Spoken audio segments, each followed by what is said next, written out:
เดียวได้ในท้องเลลมพัดลมเพลอยมาไกลเป็นแค่โคนไม้ไม่มีทิศทางประคองตัวเองไปเงากลางคืนเหน็บหนาวจนใจจะพังไม่เหลือความหวังอะไรเลยวันหนึ่งน้องสาวลอยคอมามือเจ้าไขว้คว้าค้อนไม้เอาไว้เพียงหวังในใจพยุงให้ลอยอยากส่งให้เธอไปถึงฝัน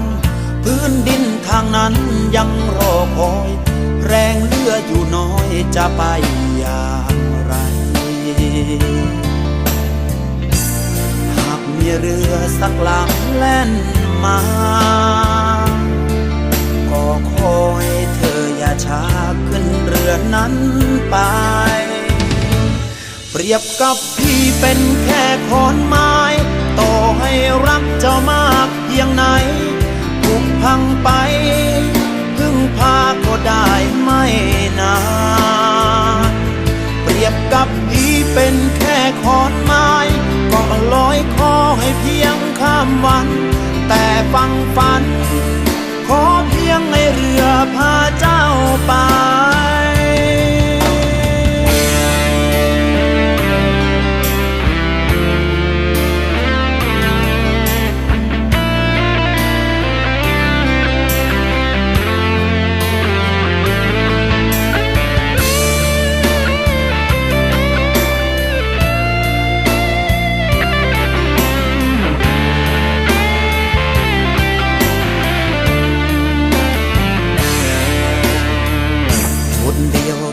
ได้ในท้องเลลมพัดลมเพไปตามกระแสขอนไม้อ่อนแอจะไปไหนไกล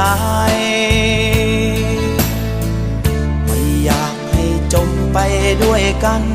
ไม่ยอมให้ฝันเจ้าต้องสลายเมื่อพี่จมหายให้เจ้ายังมีหวังหากมีเรือสักลำแล่นมาก็ขอให้เธออย่าช้าขึ้นเรือนั้นไปเปรียบกับพี่เป็นแค่ขอนไม้ต่อให้รักเจ้ามากเพียงไหนถูกพังไปพึ่งพาก็ได้ไม่นานเปรียบกับพี่เป็นแค่ขอนไม้ก็ลอยคอให้เพียงข้ามวันแต่ฟังฝันขอเพียงในเรือพาเจ้าไป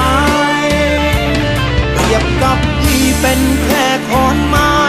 ต่อให้รักเจ้ามากเพียงไหนถูกพังไป